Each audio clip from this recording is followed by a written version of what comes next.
course, we are vehemently opposed to it. Do you think it's been manipulated for the same certain reason. reasons? Yeah, yes, I think so. And for the same reasons with NGC, we are opposed to it because we see, you know, this government is full of tricky treats for us.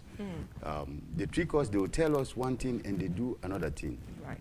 They even went to the extent of saying that this census is for developmental reasons, not for elections or not for politics.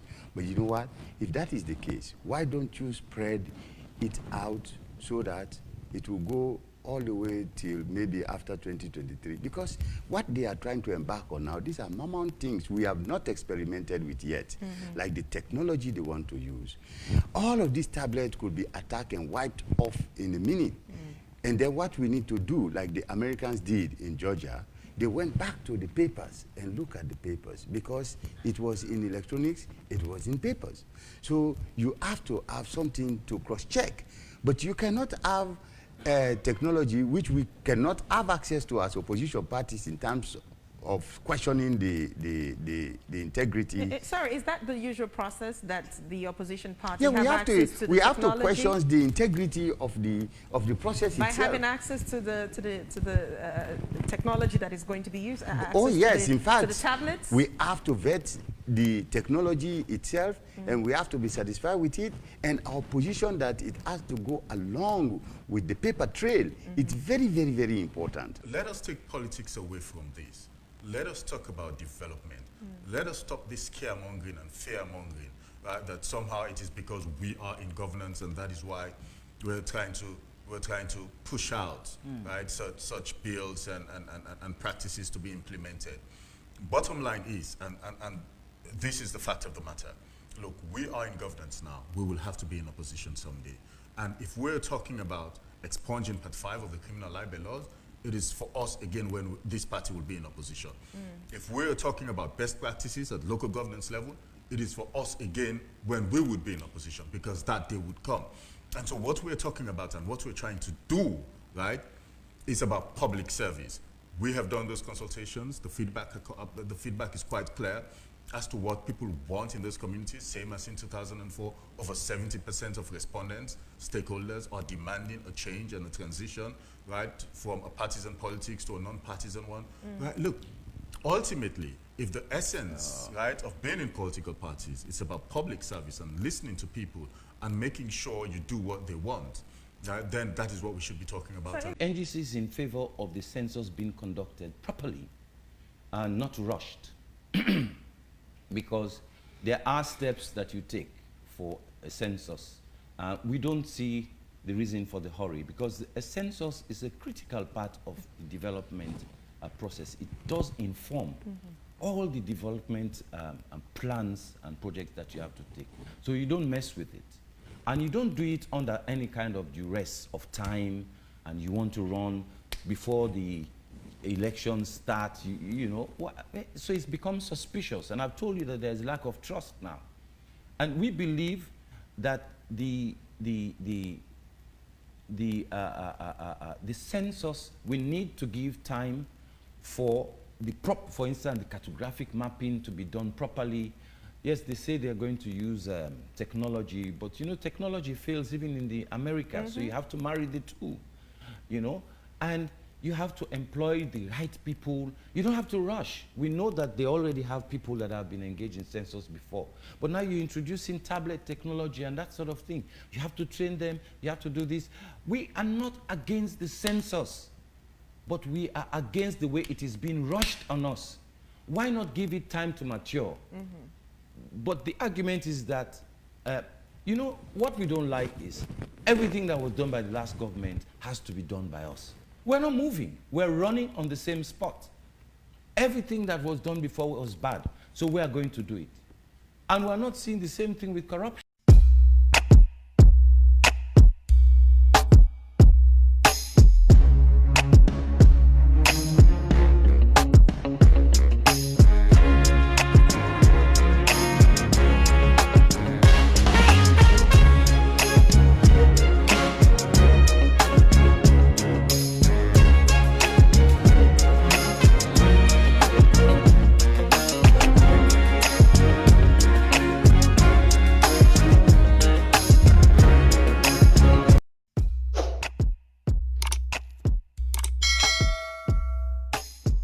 Yes, subscribe.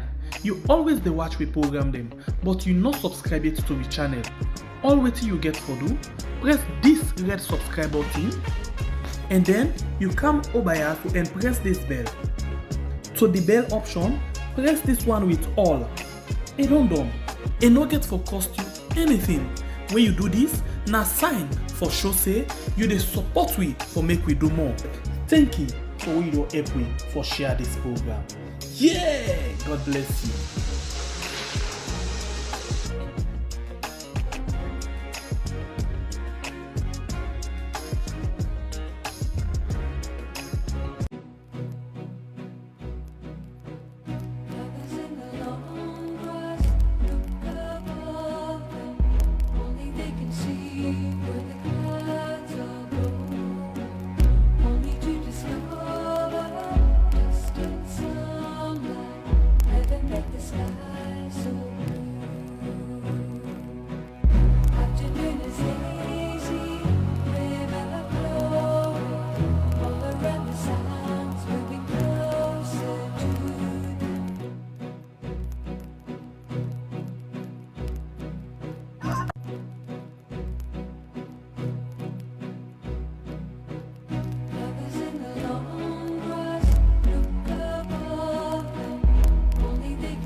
Right. Good morning, Stella Morning Wise to Bangura. you, beautiful Stella. How are you? I am very well, thank you. And yourself? Doing good too. Yes. And how was the Easter for you?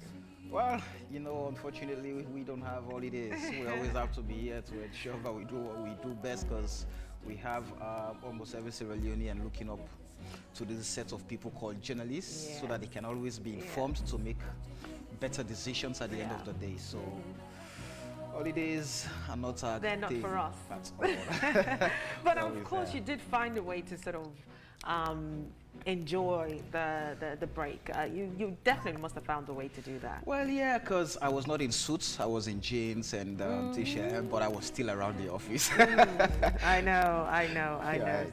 Yeah, but so it's a good. It's been a good break, Right. and you know, most importantly, the celebration Yeah, of it the brings resurrection of life, It of brings hope. Christ. Exactly. Yeah, it brings The hope reason and, for our being, the reason for salvation, for staying The- alive. I mean, you know, yeah. It's very important, especially when we are all aware that even Bible says, I mean, all have sinned, and so the fact that short of the he glory. came Yeah. and said, you know what, I'm going to take away your sins. Yes. And we didn't deserve that. No, We do no, not deserve no, that. no. But yeah, we are living by His grace. So Yeah. we should be happy that Yeah. moments, I mean, like these are around to ensure that we're constantly reminded of the sacrifices He made for us to be redeemed. The grace. Yeah. Yes, it is that grace. It's that grace that keeps us. You do not know, you know, the battles that Christ is fighting on our behalf Exactly. on a daily basis. True, so Because true. when the enemies, they come left, right, and center. They come as friends. They come as foes. Right. They're hypocrites. Do you understand? But they come. And They they do. don't know They that do. you got a God who's bigger than their own God. I know. When they go and concoct and they go and they shake their bottles Right. and they think that they're on top, that Right. they're the, you know, they're the in thing. I And know. God just says, hold on, hold on. That's my daughter. That's my daughter. my son. Yeah, I haven't given you permission yet. Right. So when they try and they always fail and they're wondering, how is it happening? They don't know. They think you all are both shaking the same I know, bottle. right? But some bottles are more stronger than the other bottle, as they always Greater say. is he. Greater is he that is in me than he that is in the world. I know. And you know that that verse says that I will contend with those who contend with you. Be careful. Be careful. Be careful. You know yourself. All Be right. careful. Because when God comes down in you, He's gonna show you He's God, and He's got some children that He don't joke with. He don't joke with. And so that's the essence of Why Easter. peculiar people to him? Exactly. That's the essence, and that is what Easter brought towards us. Exactly. The ability to have Christ to fight for us. Right. You know, the ability for us to commune directly with God. Right. Because you know, before the death of Christ, there was that. You know, it was only the priests that could literally just go and intercede on our behalf. And then, you know, you had that covering in the church. And upon his death, that cloth was turned into two.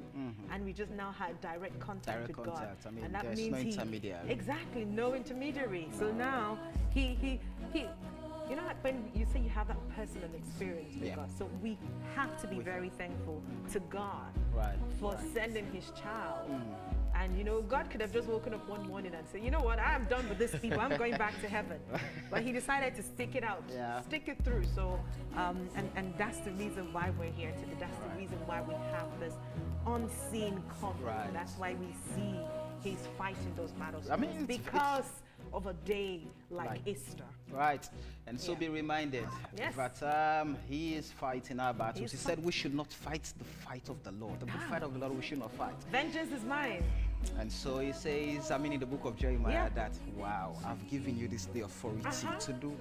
But we'll leave that for another day. I think in my next life, I'm going to come as a preacher. I'm going to come as a preacher. In my next, probably I'm not even going to wait till the next life. I think that's the ultimate calling. The spirit is moving. The spirit is moving. And this is how we welcome you to this edition of your favorite breakfast show. Wake up, sir. You're here on your home of incredible fact and all times balanced news.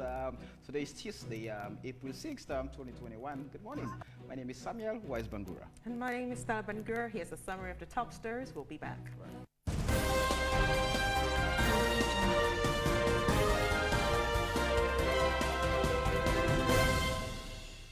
Freetown City Council and Catholic Relief Service embark on construction of waste transit stations in Freetown. The purpose of the project is to set up a solid waste management system, so a garbage management system for Freetown.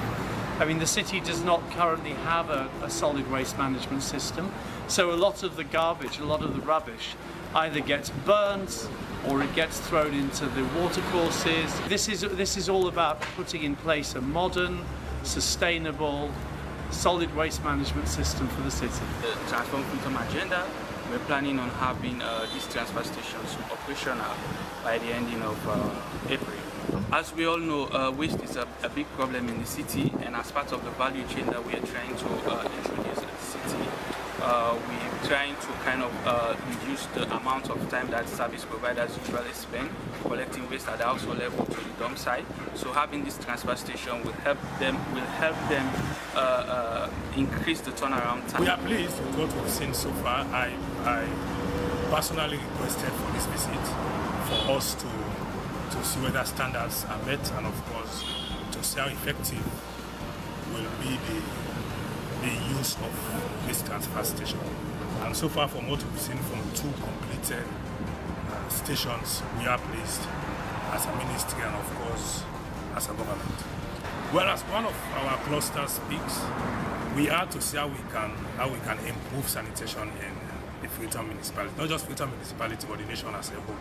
And of course, you know, Freetown has been a challenge, so trying to see how we can improve sanitation. Smile Train and Ministry of Health certified 25 nurses in cleft care. How to psychologically talk to the carer, and how to take care of the babies, feeding the babies, that have cleft palate and cleft lip.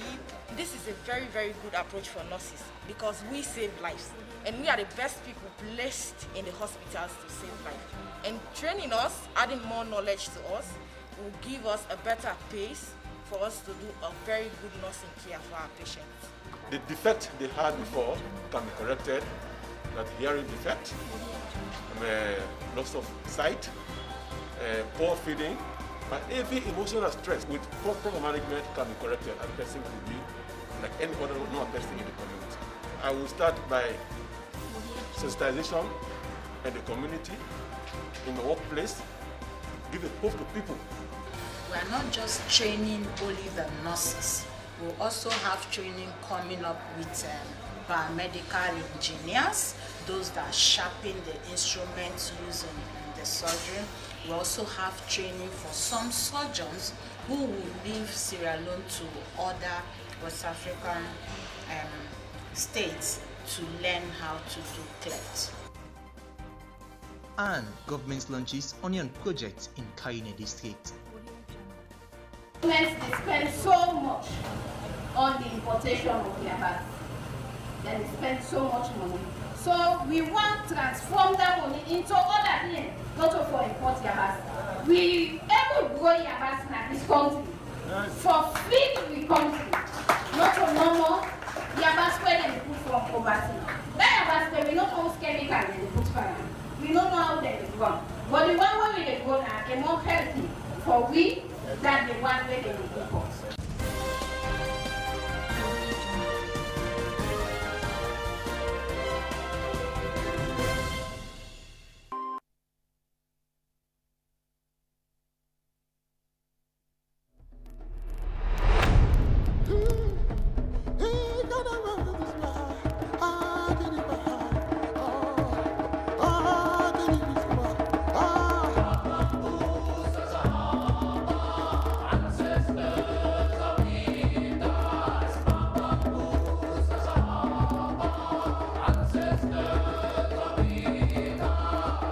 As the countdown to the 60th independence of Sierra Leone begins, so is the Samaj. We're on a mission to deliver a heart on a sleeve, an intriguing, mind-thrilling, and intense, yet best independent show to your screen. 20 gladiators, young men and women, must race against time to uncover the secrets and blessings of the soil, the hidden treasure, but only one shall be crowned. From the Ministry of Tourism and Cultural Affairs, powered by AYV and Afrocell, the hidden treasure. Forms are available at 100,000 neons, the Ministry of Tourism and Cultural Affairs, Afrocell POS Nationwide, AYV Media Empire, and can be paid for through AfriMoney on 088-201020. Deadline for the submission of forms is the 3rd of April 2021. Be sure you are 18 and over before collecting a form.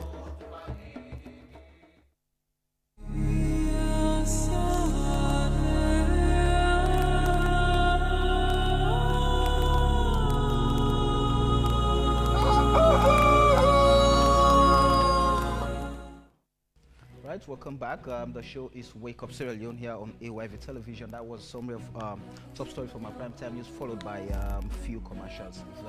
Now, coming up in the show this morning, we shall be discussing series of issues raised by the progressive political parties.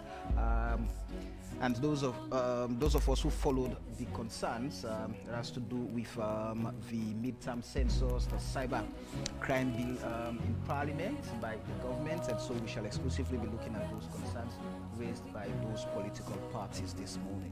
And Dr. Dennis Bright, who is the leader and chairman for the NGC party, Karmal Kabar, organizing secretary of the APC, and Imran Salah from the ruling government, that's all the ruling SLPP or ruling government, will be speaking on these issues. This and more is what we're going to be talking about today in the program, which is proudly sponsored by Raquel Commercial Bank. Now, the quote today says that the darkest places in hell are reserved for those. I gotta clear up. I gotta clear up. I know you're in the spirit this morning. I'm in the spirit this morning. So the darkest places in hell are reserved for those who maintain their neutrality in times of moral crisis. Right, and that comes from, I know it's very apt this morning, especially with the sermon you've given this morning to our viewers and our listeners. And so that comes from Datin Alighieri, an Italian poet, writer, and philosopher. And with that, we have to jump into our very first issue this morning. Let's welcome Dr. Dennis Bright. Good morning and welcome to the show, Doc. Good morning. Morning and welcome. Kramokaba, good morning and welcome to the conversation. Good morning. Right, and in our studio too, we have Imran Sila from the Strategic Communications Unit at the Ministry of Information and Communications. Good morning, Imran, and welcome to the show. Welcome to the show. Morning. Right, now we have to move. Okay, all right. So, well, I mean, they, just like Samuel has mentioned, they are from the consortium of progressive political parties. So I'm going to start off, well, I'm going to start off with you, Karamokamba. Clearly, it was hosted in your office. Take us through on the conference that was organized along with you know, colleague political parties and the concerns, you know, being put forward. Well, thank you very much, and we really appreciate the opportunity at AYV so that we can discuss these very important issues bearing on democracy and the lack of it in our nation. What we call pronounced COP, Consortium of Progressive Political Parties, pretty much, as the name implies, we came together because we observe with keen interest that our democracy, there is threat to democracy in Sierra Leone, and political parties are best situated to police the government, so we have introduced COP. We all see how, of course, we have the traditional arrangement in the past called APA, All Political Party Association, which pretty much has been perverted now. And you're the Secretary General of that powerful body. That's right, but you know, the Secretary General alone cannot do what it takes to have a credible, and if I can go back to your phrase this morning, so that we can stand up to our neutrality as an organization. So looking at all of that, we decided to form or come together as a unit under the consortium of political, progressive political parties.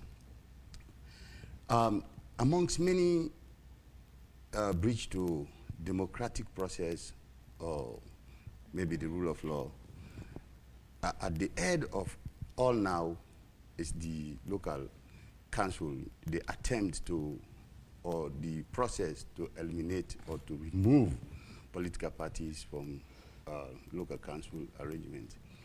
And also we have the cyber crime bill, which I believe to be very repressive piece of legislation that is about to go into our parliament, or when they are in withdrawn, if my memory can serve me well. And we all know, according to a great philosopher, if you don't like freedom of speech for the people you dislike, you don't like freedom of speech at all. And we all see how the government measured up and told the media that, in fact, this issue is not for them because they think they have settled their own issue by reviewing the Public Order Act of 1965. So if you review the Public Order Act of 1965, and then you turn around, that's what they call in our local parlance balkanage. You give with the right hand and you take with the left hand. Then you begin to come through the back door again and introduce a cyber crime bill that is not actually focused on global anti-terrorism, protection of the state, but it is now focused on what the people have to say on a daily basis. Can I just quickly, let's deal with the issues one after the other. So let's start off with the depoliticization, or should I say taking away partisan politics from local councils. Let's start off with that. Now, concerns have been raised, and the government is saying this is not a call now. It has always been a call, even when the local governance was reinstated in 2004. In 2010, when the policy was being put into place, you have various people who were calling that, oh, we have to take away partisan politics from local councils elections in order to ensure effective and efficient service delivery. And opposition parties have always kicked against that.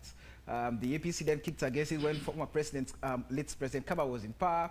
When your party was in power, the SLPP kicked against it, and now the SLPP is in power, you are kicking against it. So take us through, what's your desire, especially as a political party, in this fight? Yeah. So, oh, you still with me, correct? Yes, yes. Yes. People will call for anything. People will call for us to go back under colonial rule. Right. People will call for us to have a monarchy in Sierra Leone.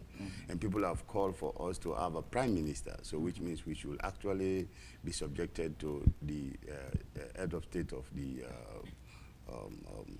of Britain, you know, etc., etc. So people making those calls doesn't mean that it is feasible, and this is why we have the people. We have parliament, we have political parties, we have civil society, we have non-state actors that are all watching the democratic space. And as it is right now, we have like a whole lot of organizations, including political parties, 13 political parties who have stood up or standing up and saying that this is not right for our democracy. But what would be your counter argument to what the government is putting forward?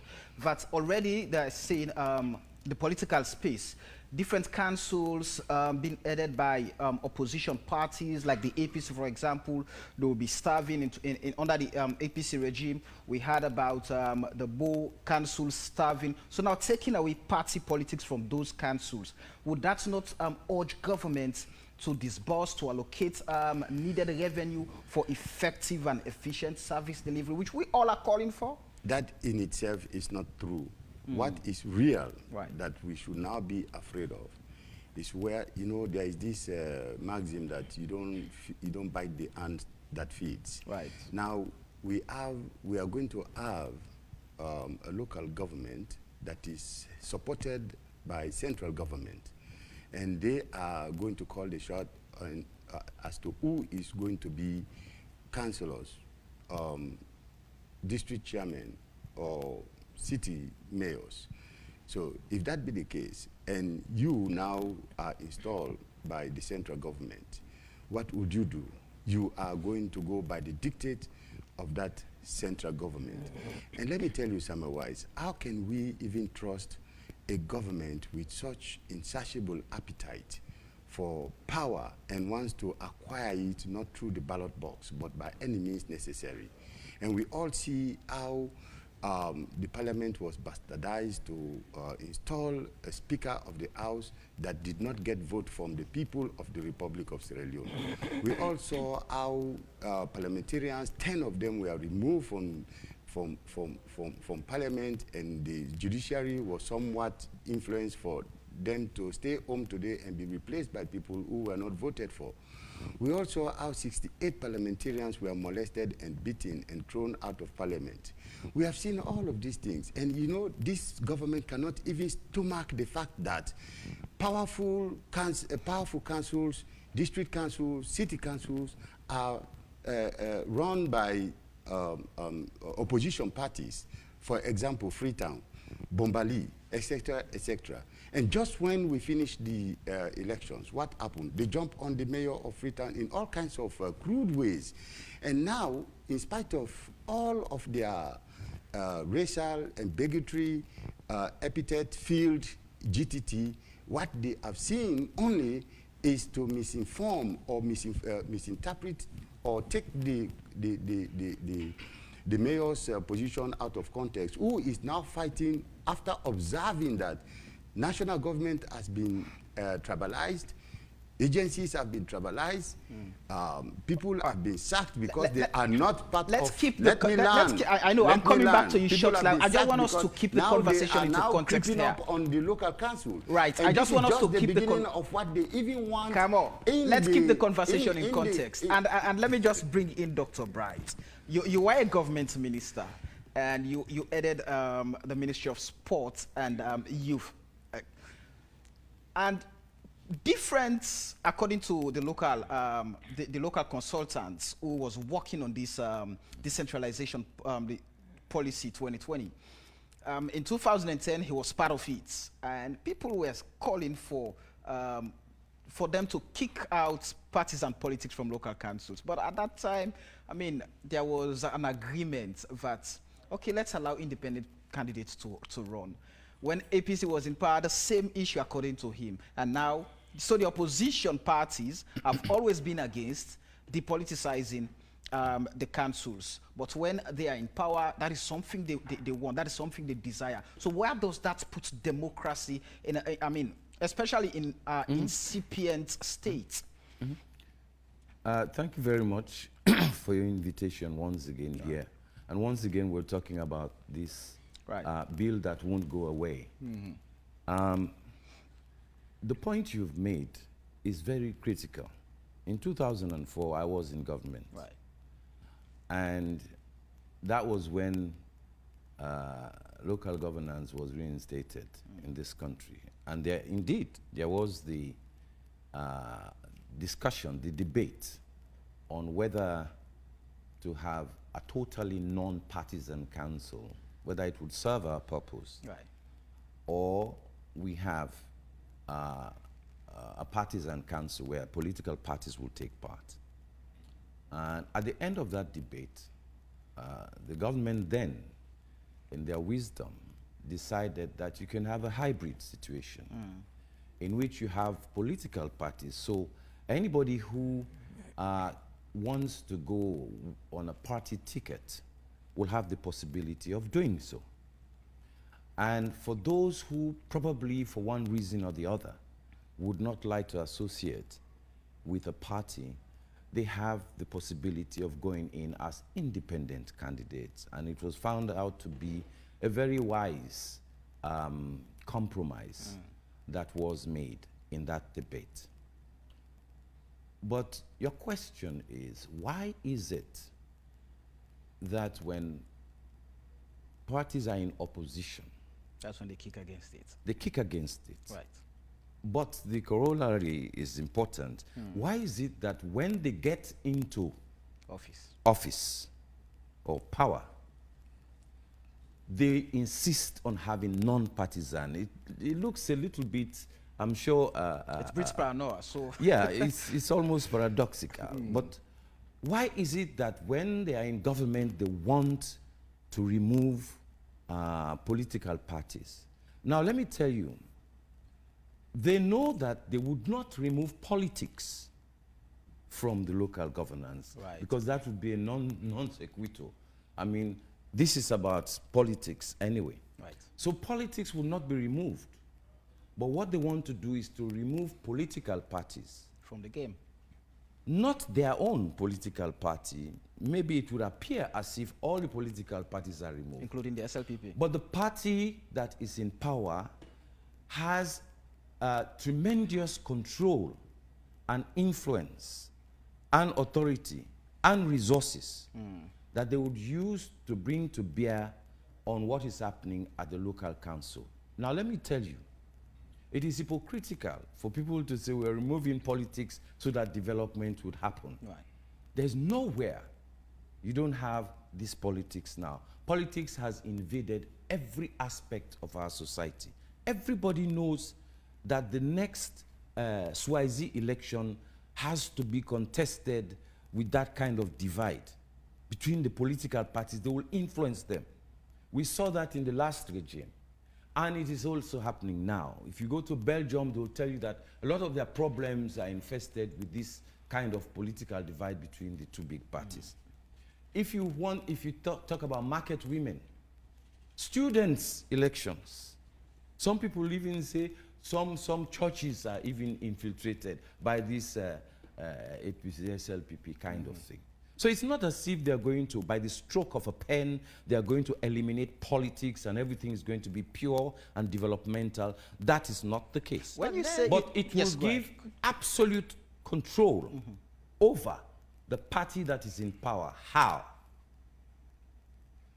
When they remove all these people, there are many possibilities. Let's take, for instance, voting or nominations and things.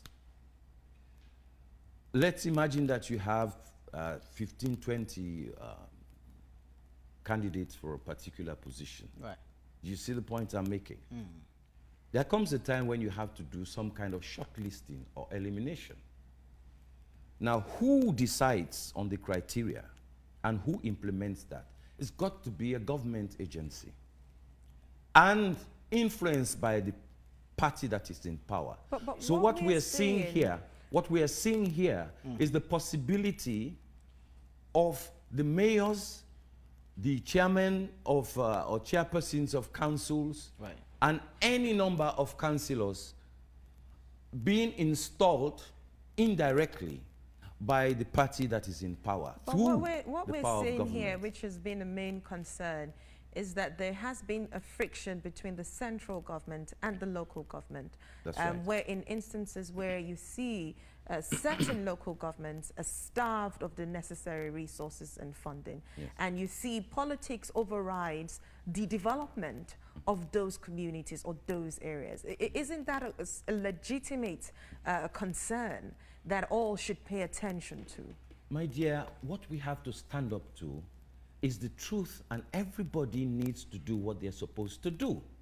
If the central government has to support the local council in any particular way that is stipulated, that is the law. No government has the right to starve a local council. That is the point. It is not the fault of the local council or political parties. It is the fault of the government that is in power that is not doing what it's supposed to be doing. So the blame should not be on the local councils. The blame should be on the central government, which for political reasons may not be doing what they are supposed to be doing, or giving, devolving the resources or the authority that they should be doing to the local councils. So in fact, what is destroying the local council now is not the politics at that level. It is the central government itself, the way it has been politicized, that is actually giving. So we should be talking to the central government and telling them that go and do what you're supposed to do for the councils, and don't use any excuse that they have a different political party, because where is it going to end? So that's what we should be talking about. But just quickly before you move into Imran, the same question Stella asked you. Let me reference Ghana, the democracy we take as a model for this part of the world. Ghana is practicing the same thing the SLPP is pushing for, depoliticize, taking away partisan politics from councils. And they said that is fueling development at the local level. Should that not be something we should go by? Ghana is a model. I lived for 7 years. I worked in Ghana. So I know about these assemblies that you're talking about. That's their council. Right. The assemblymen. I know some of them. I'm telling you, they are yearning to come back to the partisan council. Right. So if anybody and please be careful. When you say Ghana is a model, do not take Ghana as the model of everything that we have to copy foolishly. Ghana has its own problems. And you will see Ghanaians who are kicking against the same thing you're talking about. So I would not go with you as far as that one is concerned. I will tell you that even Ghana has problems with this non-partisan that they are trying to introduce here. All right, let me bring you in, Imran. Clearly, from what Doctor here has mentioned, the central government is squarely to be blamed if it is failing to do its job by capacitating and empowering the local councils. However, it is playing politics at the detriment of the development of the people of Sierra Leone? Thank you very much. The more I listen to the views from political parties, and keep in mind that I was at 98.1 with Femi Claudius Cole just last week, the more I continue to have the impression that it all feels a bit convoluted, right, in terms of their viewpoints. You don't know where they're coming from. Because Femi was talking about what it means for smaller political parties. Right, we're getting two different viewpoints now, in a sense, from both Kamo Kaba and my elder brother, Dr. Dennis Bright. And they're forgetting a few facts, yeah? Number one is the fact that any political party in power would want to be a political party in opposition, yeah? Meaning they would have to live by these same laws that we're trying to establish, full stop. Second, it is also the fact, as in the case in 2004, which Samuel Wise alluded to, that these ideas are not coming from political parties in government. They're actually coming from consultations held nationwide, as in the case in 2004. It is the same in 2020. Consultations were held nationwide with civil society organizations, stakeholders, and the feedback, the results, is more or less the same as in 2004. Over 70% of those engaged are demanding a transition, right? And you know, throw into it the discussions we have every now and then about how do we bring about national cohesion and depoliticizing the state and institutions and all the rest of it. I mean, what a beautiful way it would be, right, if people can go and contest on their merits, right? Not necessarily having to live by political parties, but then contest and the trust and confidence of their communities. Imran, does that even sound plausible to you in Sierra Leone, where it is highly politicized, where every institution is politicized, even appointments are highly politicized? Does it even sound doable, plausible to you? Oh, yeah, absolutely. I think it does. On the contrary. I just think we need to begin to take very deliberate and conscious steps and efforts, right, in making sure that we depoliticize. I mean, at the end of the day, look, this is not about political parties. I've had the argument from Femi Claudius Cole suggesting that, well, it means you're virtually killing smaller political parties. And I said to her, well, go read a bit of our political history in Sierra Leone. No small political party has survived 2 terms, right, since 1996. So go back to 1996. There was UNPP, there was PDP Sobe. They're just there now, right, nominal, in a sense, having a figurehead, right, nothing to show for it. So, I mean, and that has been happening, right, with what we have now where political parties have to send in candidates at local council level. So I don't accept and understand the argument. Let me ask, if central government was doing its job, it was funding all local governments, all local councils, and it did not want to, or it didn't want to interfere unnecessarily in the administration of these local councils, would we be having this conversation?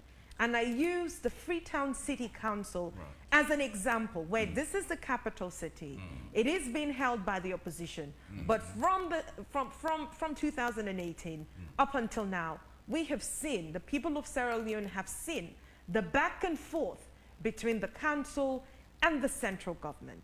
So if the central government is doing its job, would we be here having this conversation of depoliticizing local government or the local council? So, I mean, there are 2 distinct issues you're trying to bring together, and I don't get the nexus at all, right? Number one, to suggest that this government is not actually funding local councils across the country. Go back to the records of the Ministry of Finance. It shows quite the contrary, that billions of loans have gone across city councils, right, across the country, from Makeni to Cambia to Putloko to Tonkolili to Bo to Kenema and all the rest. I mean, that's just the fact, including Freetown City Council, right?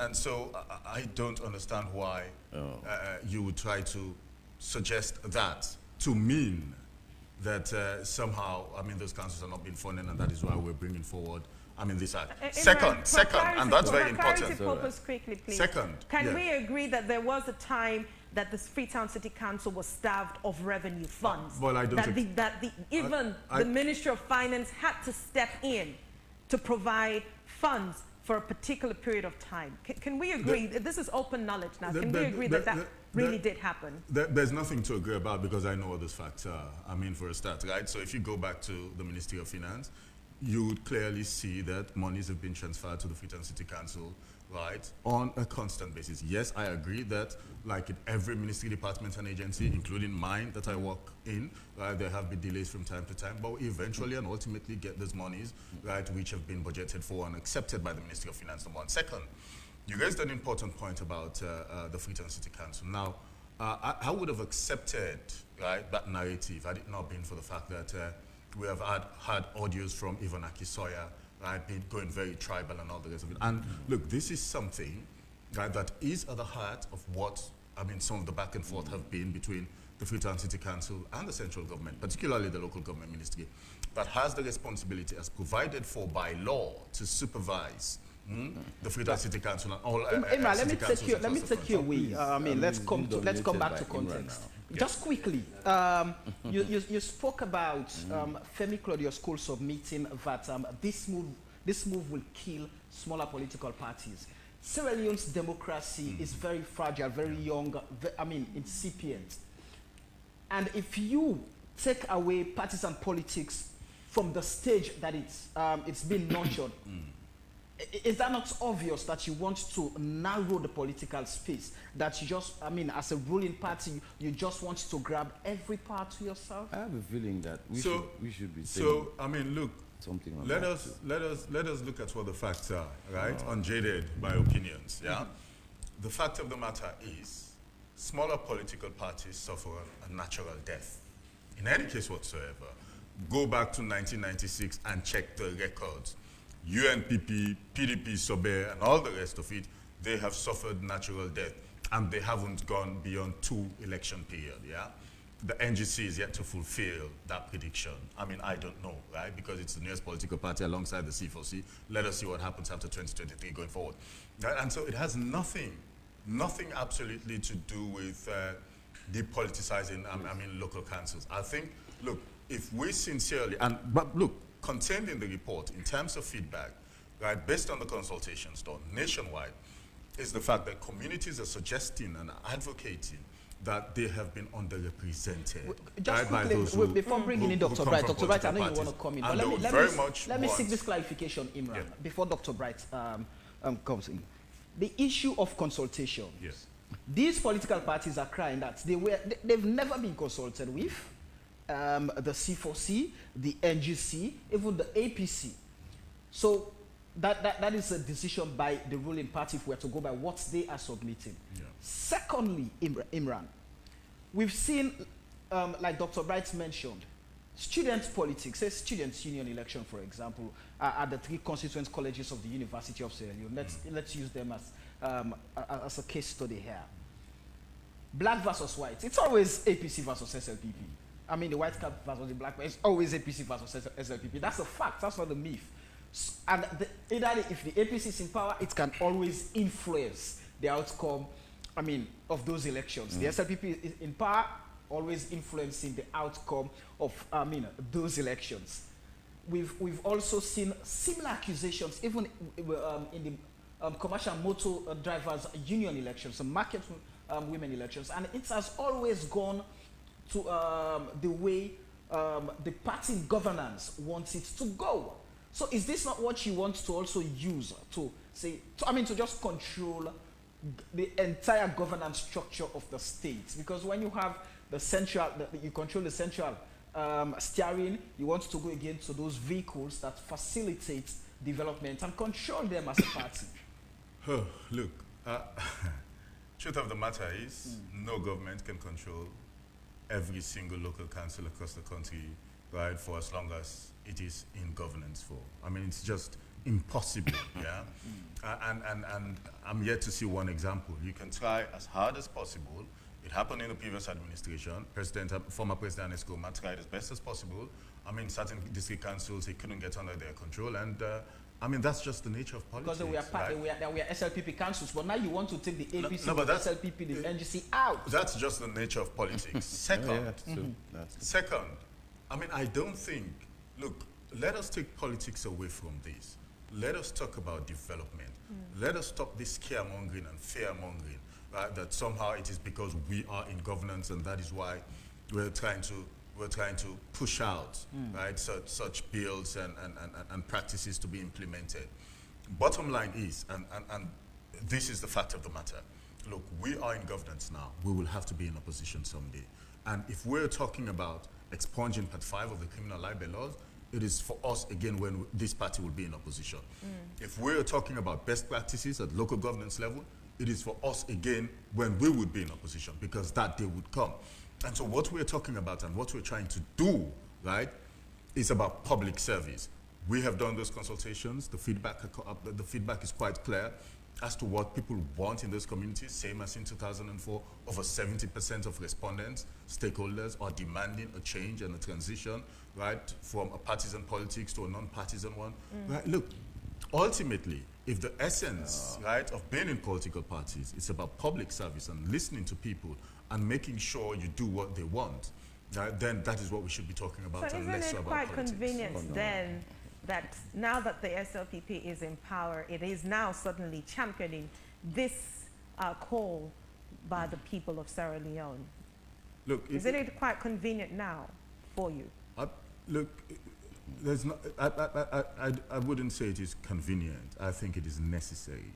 What is convenient is for us, right, in the SLPP to continue to hold on to Moyamba, to Kailan, to Kenema, to Bo, to Bongs, to Pujaon. That is a convenient position for us. And that is a position we would love to be, even when in opposition, that we control those district councils. So what we're suggesting is not convenient. What we're suggesting is not out of convenience, but is out of necessity, based on consultations done. Okay. That is the bottom line. Those consultations spoke clearly, without equivocation. Let's start off with the consultations, Dr. Bright. I mean, if you, the political stakeholders, were consulted with, why the problem? Do you remember on this same podium? Right. We came here and we said that for this local, the same thing we're talking about, this local government, right, or non-partisan local elections, political parties were not consulted. We complained about that. Right. And I think I remember very clearly, you were here as well, when we complained about being ignored and disrespected when it comes to important issues that concern our constituents.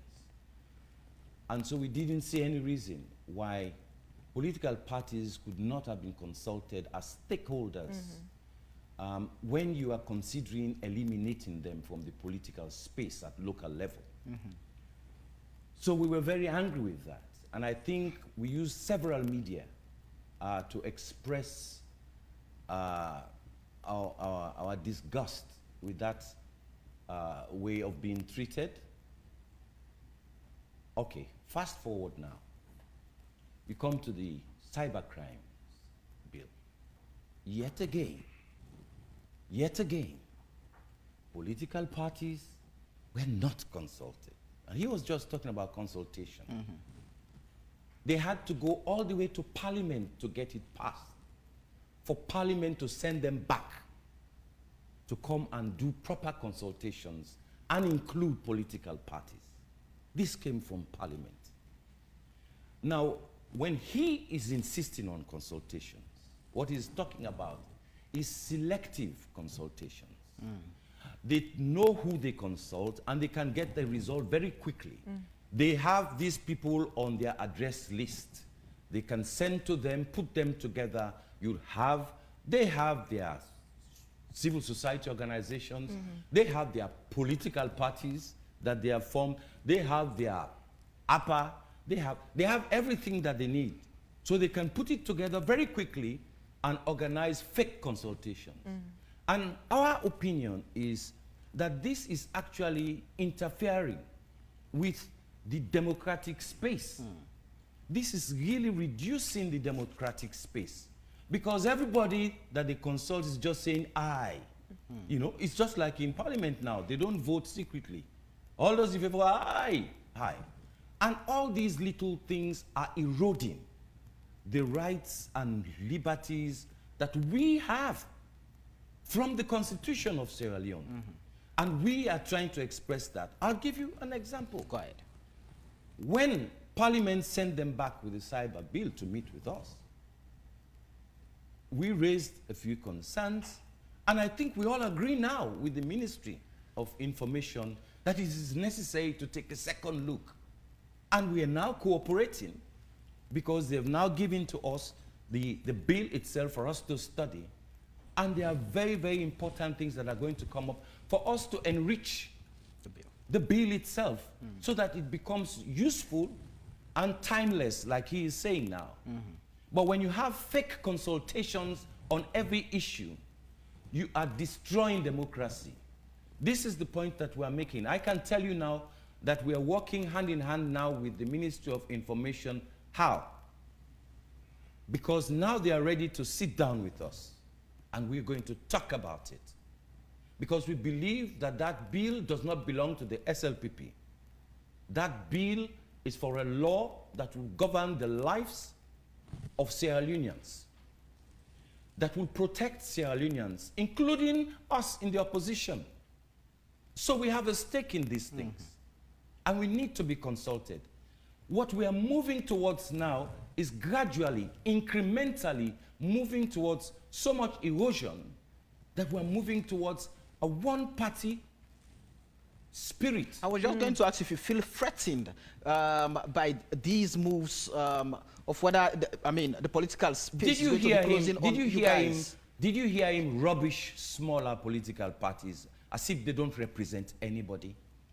Even if they represent a village, they have a right to exist. Do you understand what I'm saying? This is a multi-party democracy. Even if you have just about 1,000 people in a party, you might have very important gray matter among those 1,000 people who can contribute to the development of this country. So don't just write off people because you are on this inexorable march towards one-party democracy. And we are going to play our role in this country as an opposition to stop them so that we don't get there. So let me bring you in, Karamokaba. Imran here says that there was consultation, and this is a conversation that has started way back, and even at some point in time, the APC party or the APC-led government, when it was in power, pushed for this, for this to be passed into law. So why are you now suddenly stepping back from something that you, at some point in time, applauded and was very happy to see come into law? If that was the case, the APC knows when to listen to the people and when to back off. But this government don't know how to back off. They want it done power by any means necessary. So talking about consultation, now Dr. Bright has made it copiously clear that there has been no consultation. And this is how they want it. So the APC was not consulted? It is by design. Because a conspicuous group that has come out. I am getting a little frustrated in the way the questions and answers are going. Because I see how. Permit us. We're going to take that time frame and all of that. No, just out of curiosity. Just when I'm developing my argument, and I'm interrupted, and I'm not seeing that. Permit us, we are driving, we've been asking Imran. Permit us. We are used to that game, but permit us to ask you this question. Just with me. Okay, permit us to ask you this question. The same question Stella asked you about consultations. Right. Now, the APC holds, the APC's rep holds a very powerful position in APA, the All Political Parties Association. Yourself, the most, one, if not the most powerful office in APA, the secretariat. And you have come out as an organization saying you were consulted, and this is okay, they should go ahead with it. So what's the problem now? No, even APA was not consulted. One person was consulted, and that is the chairman. And the chairman let me tell you how this, just like the way I heard the Minister of Information, I am not sure whether the Minister of Information or Imran, stating on 98 that they have done the Public Order Act, and this cyber thing is not for them. But you know, we've been shouting and screaming long time ago that there is a green snake in the grass, and it was falling on deaf ears. And now we have suddenly seen the realization. We thought that APA would help us. Even Dr. Bright here sitting down, he was active member of APA, but he was the first person that smelled the rat. And with his wisdom and understanding, and you know, when they say sorcerer is somebody who has read so hard and have been in this world and have gathered wisdom and will see bad things coming from far away. So he backed off. And then I thought I would be able to stand up strong as the Secretary General, but then they started holding meetings without even inviting me to those meetings. When you were to call meetings.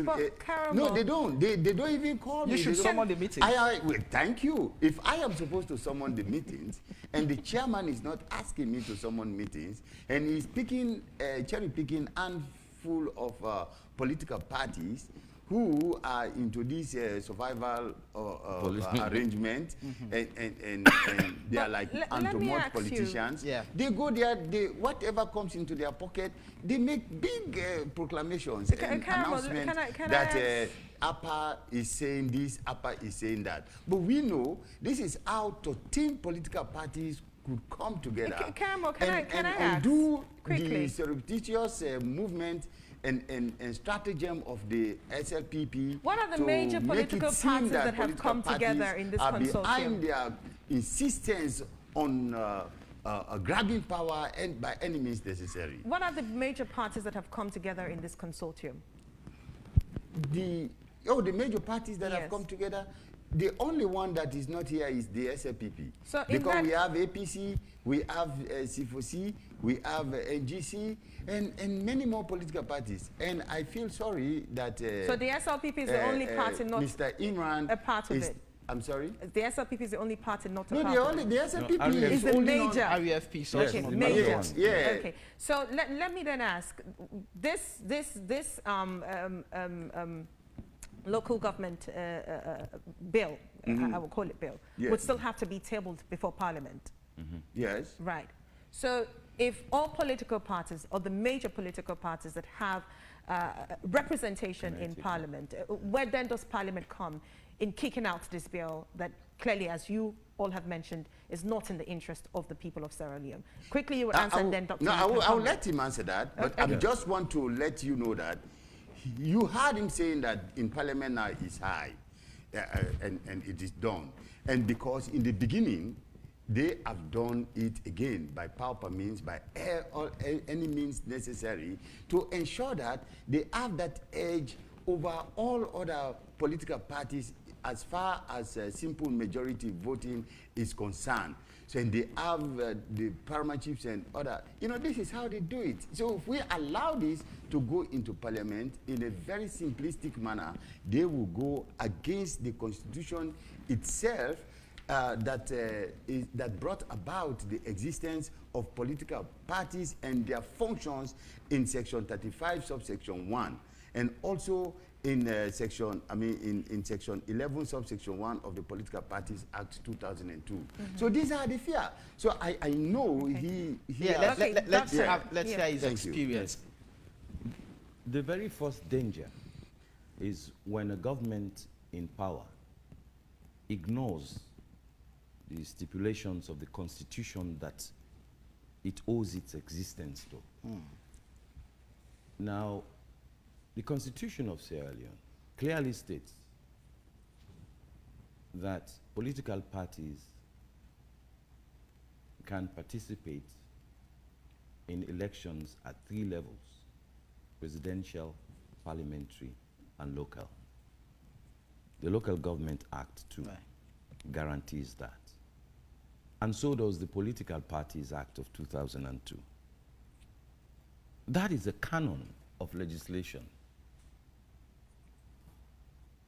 But you see, the problem in Sierra Leone now is that there's an absolute lack of trust in systems, in institutions, and even in the statements that vuvuzelas make. What do I mean by that? Now, we have seen the practice of parliamentary practice, you know, our own style, parliamentary practice. And he's just told you about the composition of parliament itself, how you can get a majority vote. When you include the paramount chiefs.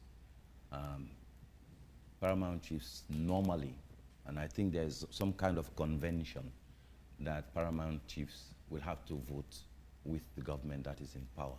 So you clearly have a majority. Basically, what you need is that they can shout, our people.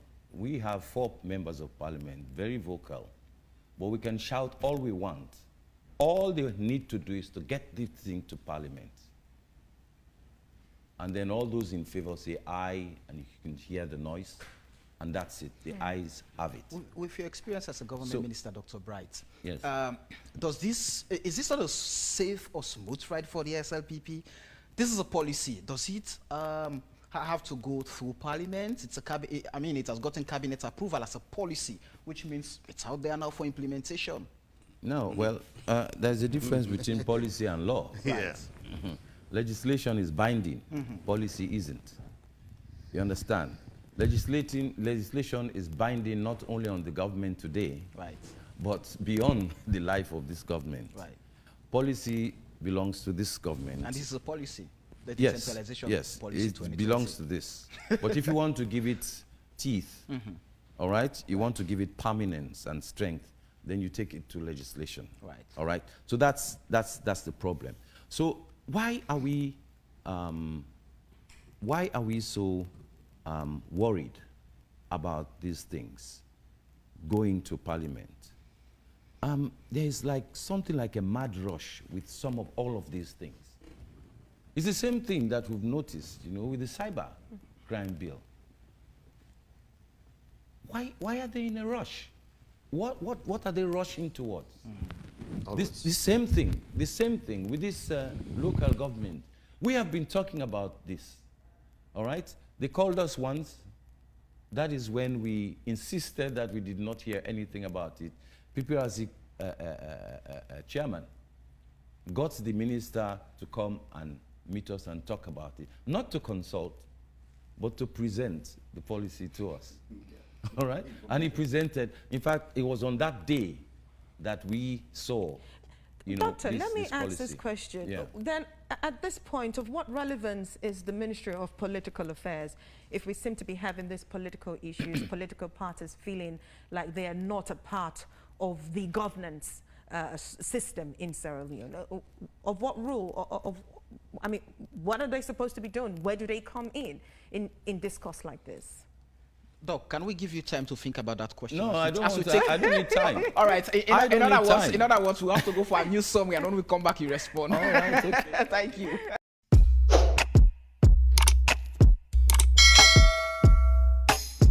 Yes, subscribe. You always dey watch we program them, but you not subscribe yet to the channel. All wetin you get for do, press this red subscribe button, and then you come over here and press this bell. To the bell option, press this one with all. It don't done. It no get for cost you anything. When you do this, na sign for show say you dey support we for make we do more. Thank you for we don help we for share this program. Yeah, God bless you.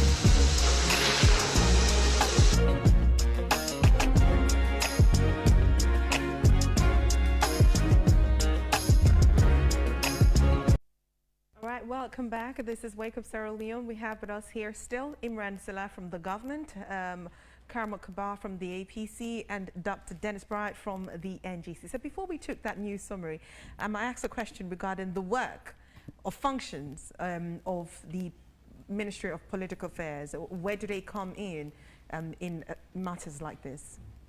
I think this is very much up their streets. This is what they should be doing. They should be really busy now. You know, in a country that is so politically divided. I mean, the Ministry of Political and Public Affairs should really be working overtime But let me give you an example of how this situation works, and you would understand a little bit of why maybe they are not visible enough. You know that for a long time there was this talk about a peace commission, commission for peace and social cohesion. It's a very, very big discussion. They got people to bring to money and all that sort of thing. It was a Ministry of Political and Public Affairs agenda, right? You know. But by the time we got to the, I don't know what color of paper, green paper or whatever, the entire thing had been ferried over to the chief minister. And now the Minister of Political and Public Affairs is a bystander. And the whole entire dossier of a peace commission and everything is now controlled by the chief minister. If you see the bill that is proposed, that the chief minister is the one who will be appointing this and that, no Minister of Political and Public Affairs. We understood the chief minister was supposed to be a minister that more or less monitors, okay, checks on all the different ministries on what they are doing, that is within the framework of the government itself. That was supposed to be his responsibility. But now you see something that should be under the Ministry of Political and Public Affairs being taken over completely, grabbed by the chief minister's office.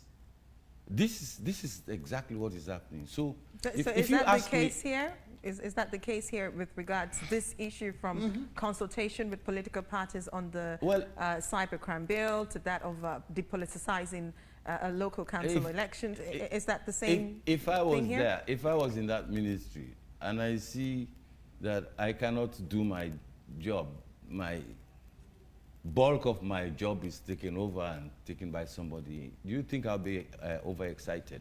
I wouldn't be overexcited. So I'm not surprised that he's not probably paying much attention to us and all these things, because it's as if, almost as if his job has not been properly defined for him, and even when it is defined, he's not been able to do it. I'm not making any judgment or whatever. I'm just making an observation. Right. And that observation can explain why they tend not to be interested. Because precisely what you said, they should be with us now at every level. And when you say political affairs, it's not just deal with PPRC.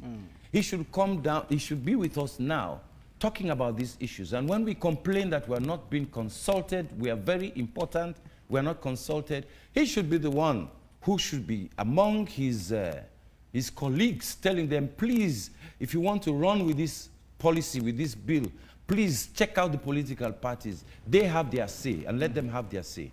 But that is the problem. I don't know whether it's dysfunctionality or whatever. Have that ministry ever been functional from day one? I suggest that you invite the ministry to come. Because Kaba served in that ministry. Deputy Minister of Political and Public Affairs. That's why I'm asking him if it has ever been functional. For 3 years, yes, it's been functional. What we used to do, actually, we brought, in a case of an impasse like this between political parties and ministries, we brought them together. Many a time we brought ministries together and political parties together to discuss issues where we'll be just like the moderators in front of the president.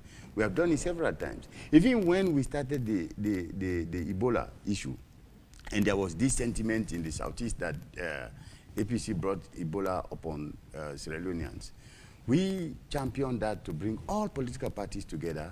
We went from district to district to tell these people that this is not true. Whoever is telling you that, no, let us support government, let us get over this Ebola that has waged war upon us. So, but now, rightfully, as Dr. Brighty stated it, it is the responsibility, because all of these things that is happening now is understanding it, is hearing of them, is listening to news, is talking to his colleagues, is going to cabinet. So this is the time he should approach the president and say, okay, we have to take maybe a step backward, and so that we can take further steps forward to bring the political parties together, maybe non-state actors who are opposed to it. As we speak right now, Sierra Leoneans in technology, they have a big position on this cyberspace. So, you know, it is polarizing us more than uniting us. These are the issues, 3 issues, major issues right now. Right. So the Minister of Political and Public Affairs, this is the time for them to step up so they can moderate between non-state actors, PPRC maybe, we have ministers and political parties. We have the PPRC, and the PPRC, as I understand, normally works with the Ministry of Political and Public Affairs.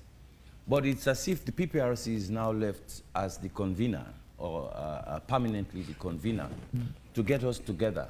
But what we're saying is that the ministry itself has more muscles than the PPRC. Yeah.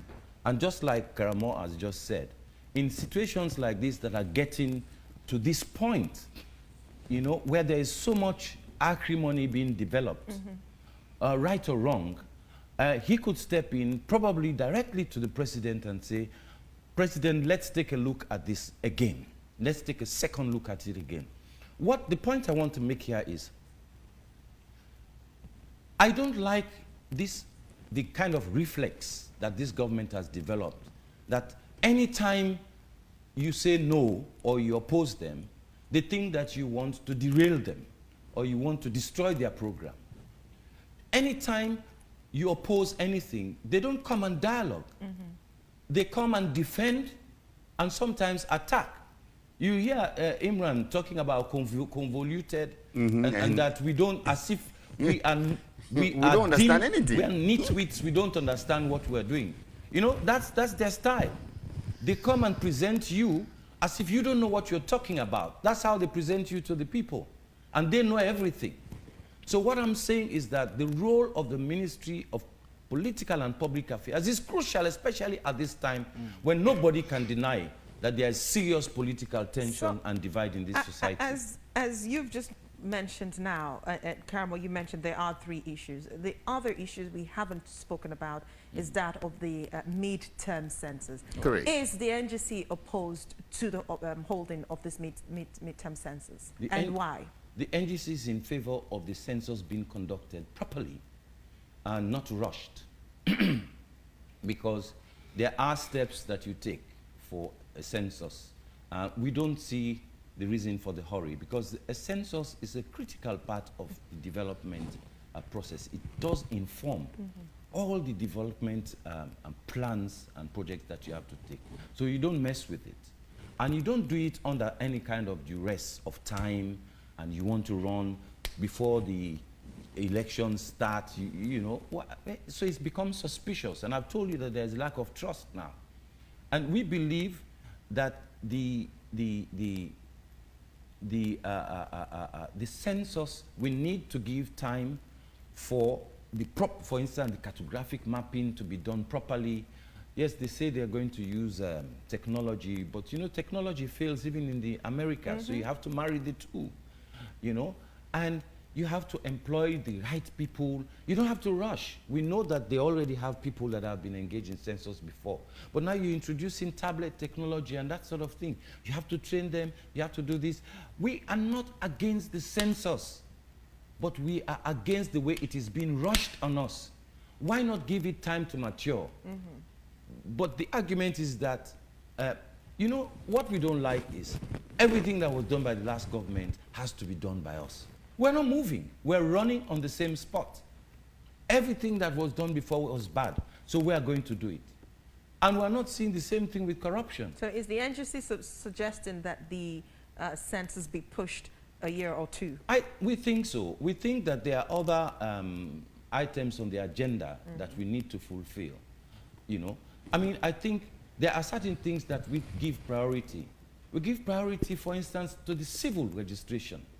The civil registration is serving so many aspects of our governance, you know, and we need to begin to install the culture of civil registration. But even when you get there, you begin to doubt whether this thing is being manipulated or not and that sort of thing. Because we are not working as one. The opposition and the government are supposed to be focusing on the development of Sierra Leone. That means we have to be working together, not at loggerheads. Every time there's something, you avoid political parties so that you can push your agenda through. That is very cheap. We believe that we need to sit down like mature people who are in charge of the lives of citizens of this country and work together. I want to ask this question. Statistics Sierra Leone, for example, is saying that they've established committees, technical committees, and in some of those committees, political parties are represented. How much of an engagement have you had with those at Statistics Sierra Leone who are supposed to be the experts to bring these concerns and you guys can chart a way forward? We have, to show that we are not against the entire exercise, we have attended, I think I attended 1 meeting or 2 meetings at Statistics Sierra Leone. And in the first meeting, we made our fears, our concerns known. Right. That this activity that you're going to do is so important. We don't want it to be politicized. We don't want it to be captured by the party in power, as they do for many other things. We made that very clear. But then I was very bad in mathematics. Really, I was terrible in mathematics, so I don't know much about statistics. But what we do normally, we go and consult. We have a backdrop of experts in our own right that you consult. And when you get to them, they tell you, yeah, I mean, first of all, they tell you that there's nothing like a midterm census. What is a midterm census indeed? What's midterm census? A census is a census. There's no half census. A census is a census. It has to be thorough.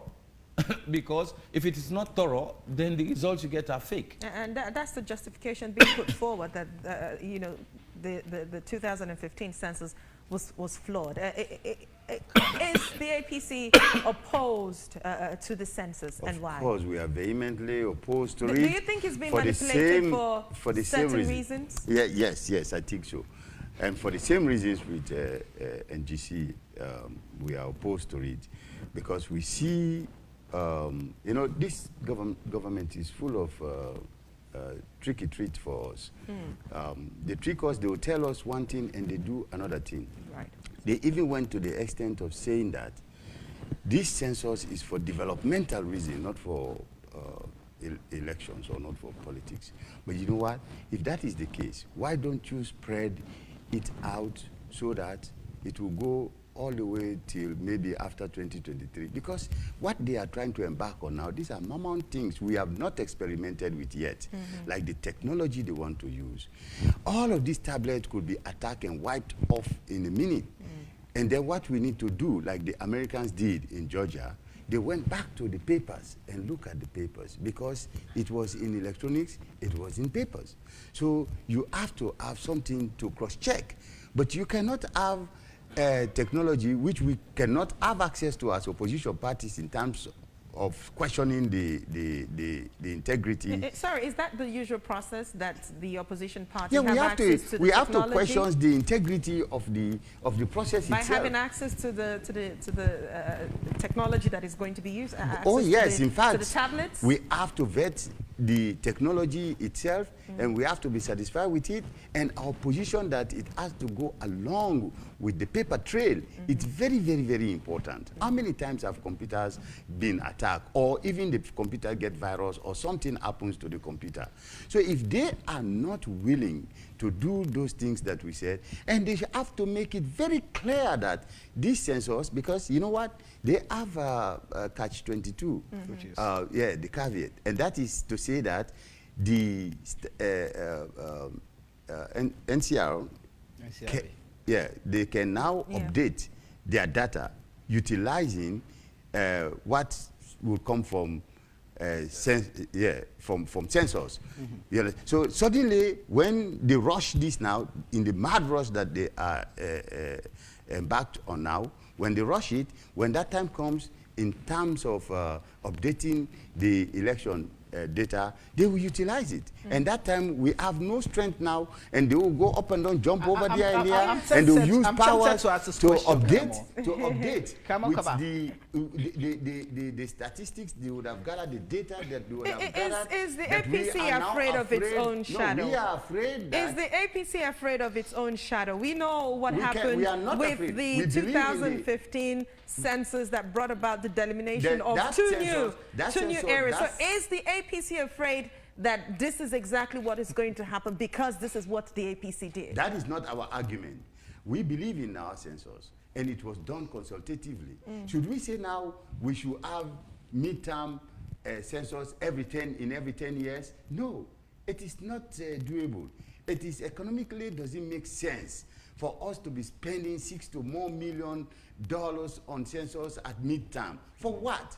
So now the mad rush, they are holding on to several, they are on several tracks to rogue us. This is roguery, I can call it. We have to get because they are on the cyber bill track, they are on the census track, they are on the politicizing of local council track. So, and you know, when they achieve all of this, we better say goodbye to the credibility. Before we just quickly, before we bring in Imran. That's the lack of trust. Yes. You see? So we don't about have you trust that is in the ingrained process. now in the psyche of political parties, but not just political parties, but the people. People don't believe anymore. Right. And this is affecting all these things. I'll tell you that as far as the Statistics Sierra Leone is concerned, I know that they have a very seasoned intellectual at its helm. Malam O is somebody that has proved himself internationally as an intellectual, and we have no doubt about his abilities. But working within this system, this trust that I'm telling you about is becoming a factor in all that we are doing. So we don't understand the rush. We believe that even with Malamo, somebody as powerful as Malamo, I mean, that particular system can be managed. I mean, look, the courts actually installed members in parliament who were not voted for. So you see where this distrust comes in. No, listen, you should begin to see this. Let me tell you, the mistrust in the system. People have died in incidents in this country. You are journalists and you are in direct contact with information and data. What happened? What is the investigation? What investigation has been done into the Pademba Road thing? Do you know? Do we know? Does anybody know?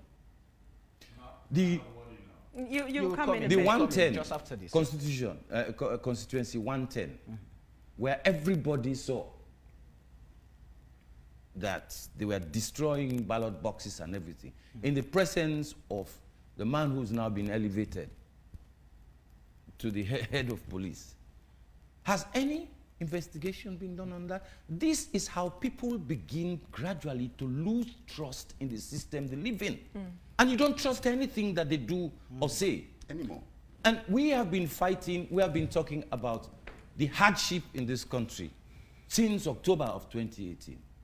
We have been talking about it and suggesting things to government and everything. They will always send Imran to come here and explain. Meanwhile, the people are suffering. They will tell you that they are distributing cash,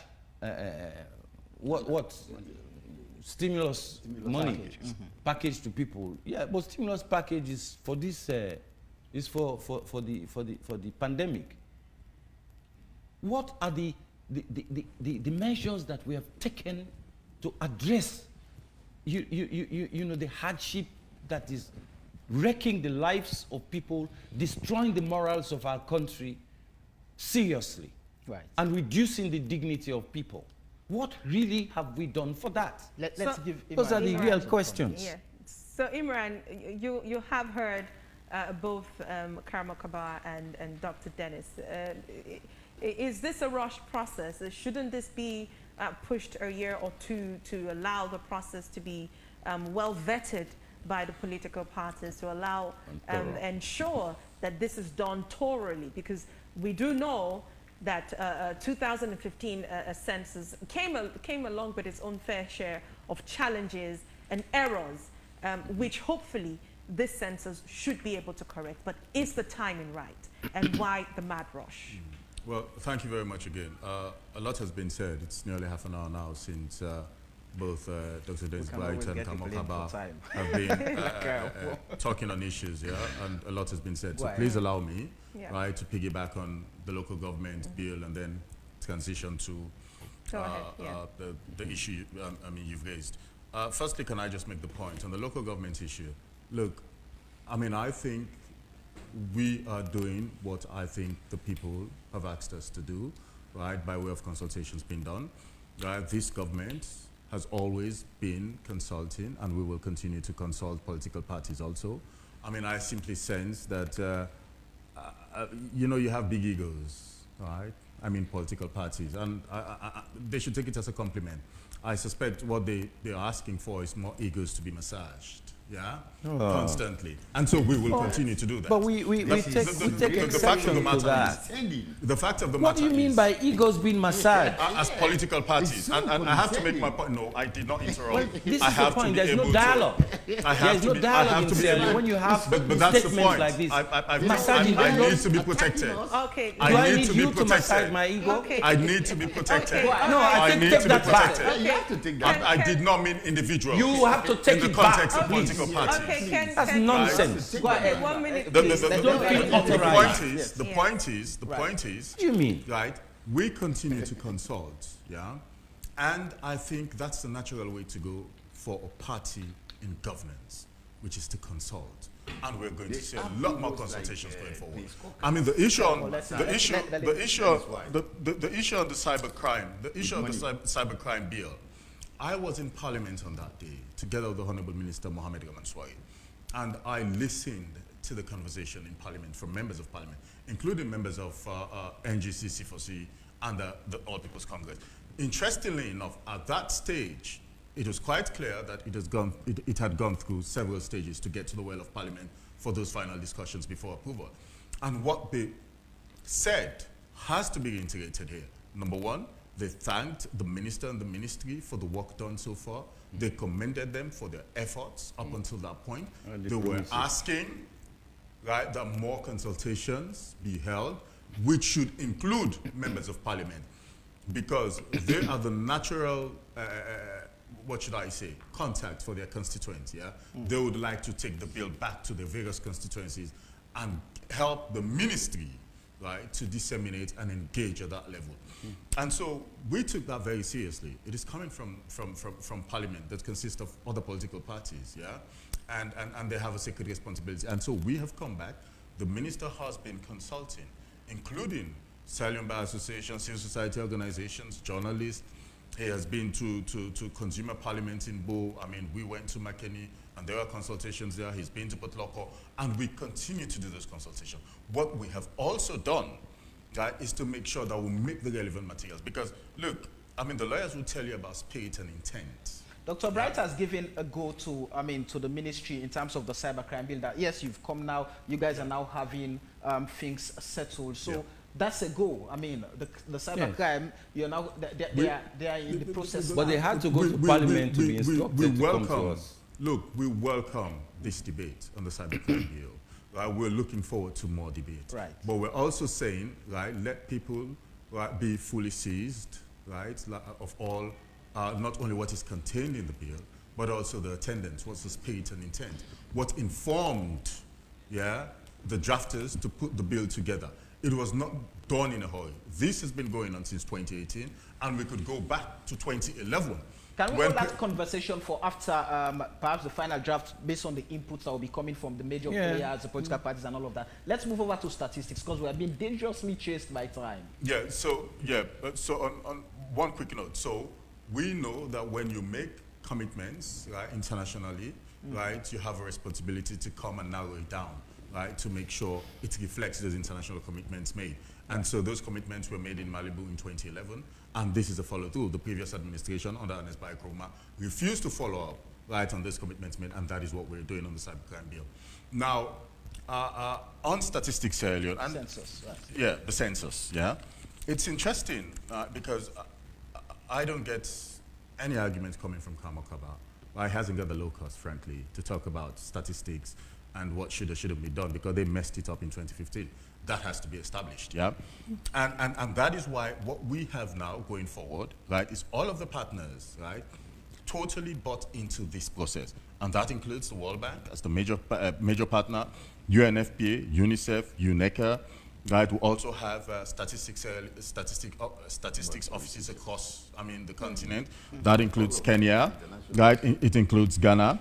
And Kenya, by the way, I think are providing tablets. Imran, even the NGC is in support of this census. Even the NGC is in support of this census, like they've mentioned. Yeah. But the question here is the timeliness, the preparedness, the readiness. It all seems a bit too rushed. So there's a call that maybe, just maybe, we should push this for a year or two more. I don't want to make any statement that will make anybody feel uncomfortable again, but that's the point, yeah? It's about making sure that, the onus is on them. Look, Statistics Sierra Leone is a very professional institution. They have the greatest regard for Malam O, professor, who's heading Statistics Sierra Leone. Like I said to Femi the other day, so what is stopping you from working to Statistics Sierra Leone and engaging Professor Malam O? I know that Malam O is open and tolerant and would be willing to engage political parties. Bottom line is, once His Excellency the President has provided for by law, has made those pronouncements for a national census, because 60% of the data received in 2015 was messed up. Okay, but they are behind on timeline. It was messed up completely. They are behind on timeline, right or wrong? No, go back to the 2015 and other census that have been conducted in this country. In 3 years. You always, try years. to get the what you would call, try to get the start date right? In 2015, it was done about 3 times, right, before it eventually started. So, the point I'm making is this. It is better to be safe and make sure it is conducted in a proper way, that we are able to fix 60% of the coding mismatch that occurred in 2015 and get it right. That's the reason why we're conducting a national census. Otherwise, if, for example, say it was just about 10 or 15% of the coding that was mismatched, it could be done without having to do the whole census. Imran, let me ask, is this the same tactics just like what was done in 2015 that the current census is also going to achieve, which is the ultimate aim of having new boundaries, new districts created to further position the SLPP party, of course, with more districts in its favor, then clearly it's a win for the SLPP. Is that the ultimate aim of the census and probably the rush to get this done? I didn't want to say, but then in 2015, no one went to my house, right? And I live in the western part of Freetown. It's a place that is not difficult to get to. And somehow it was missed by a census done, thanks to Kamokawa at that particular point in time. Right? So that's, it says a lot as to what actually happened in 2015. Right? We have to get it right and make sure that we do a professional job. That is why we have Professor Malamo, who was not in country at the time in 2015 when the census was done, came back, picked up on these anomalies, right, in massive scale, spoke to international partners, and they understood the need to have a census done, right, nationwide. Right, but my question is, we do not doubt the need for the census because the 2015 census was flawed. We even saw the creation of 2 new districts that till now a lot of people question, because again, so the question is they don't even have the numbers. It's still very small community. The questions will still go on. Ultimately, what I'm asking, do we expect, just like what we saw in 2015, after we have done the census, new districts to be created in favor of the SLPP or the ruling government? Look, the SLPP has always been very different from the APC. Yeah? We're not the sack vice president and claim that there is a supreme executive authority somewhere. We have never been that reckless. We don't announce ourselves as sheriffs in town. Right, when people get appointed. So are you saying that there would be new districts created or not? The point I'm making is, make your point, my friend. We are far more responsible, right? And what you would see is a professional job being carried out by Professor Malam O, right? And he has the freedom to do so, right? And arrive at conclusions that I think would be helpful, right, for the development of this country. We have to take messages, but away from the districts, let's go to the constituencies. Yeah. We saw the creation of new constituencies that perhaps you would want to see gave the APC, even in the 2018 elections, majority in parliament. So, and you do not want to go through the way, I mean, you've, the SLPP has gotten almost majority in the House, so you want to do it through statistics. This is the vehicle to reaching that point. Are we safe to say that? I think we seem to be probably indulging ourselves in an APC pattern, thinking that should apply for every other political party that comes into governance, judging by that standard. Right? Look, we know that national census is conducted for national development and for other reasons, less so about politics. And that is what we want to get back to with this government, to make sure that a professional job is being done. So it's not going to be about any sinister plans or motives, when it comes to the next election in 2023. Because otherwise, we will not also be suggesting that let us depoliticize local councils. How can the people believe the government when every now and then it seems like there is always an ulterior motive? If it seems like political parties, they do represent a faction of the people. They are also the voices of a faction of the people. If they feel that they are not included in the process, they feel that the government is not listening, they feel that this is not a fair process, how then can the people trust the process? So take, for example, the cyber bill, right? Going through all the legislative stages in Parliament, which includes every single political party, save for those that are not represented in the House of Parliament. That is consultation amongst political parties, and we will continue to do more. Right, but then let us also not forget that, the Americans would call politics the silly exercise, in a sense, and we're getting close to the silly season. 2023 is not too far away, so you begin to see those posturing and grandstanding, trying to make a point to get political mileage and political capital as against the next election. And so even though, genuinely the things for which they have been consulted, they'll come out in the public and say, oh, no, why not talk to me? I hope you understand. But that is not the case. Fact of the matter is, we continue to engage and consult. Right? We respect political parties. Right? We know that political parties have a role to play in every dispensation. They are also part of government because they constitute the third arm of government, which is the legislature. Right? And so they're an integral part, right, in our national development dispensation in this country. So that is a fact. Right? And so whatever we do, whether be it on the cybercrime bill, whether be it on local government, whether be it on statistics, right, we understand. Right? And they too should come to that realization that it is about national development. One final point that I would like to make, which is, look, we also need to probably create some vacuum, right, for those who try to conjure up things when nothing exists. All right. Sad. Quickly, before we take the messages, I want to ask you this this question, Dr. Dennis. Do you see any difference between the APC and the SLPP? I ask this because the APC seem to now be the new alliance of the NGC, and the APC are now condemning exactly what they did when they were in power. Do you even trust the APC in terms of on where they stand on national issues? Do you see any difference between the APC and the SLPP? So it's like a two question here. The consortium that we have formed is formed on the basis of a realization that the democratic space in our country is being deliberately reduced. And what has brought us together basically is the defense of democracy. So you find out that our collaboration is based basically on issues. You have just highlighted 3 here today. And that's what we're working on now. You find out that for all of these ones, they have to deal with threats to the democratic space itself. So we are very consistent in what we're doing. We try to be in a position within this politics in which we have our eyes glued on the issues and on the people, on the development of our country.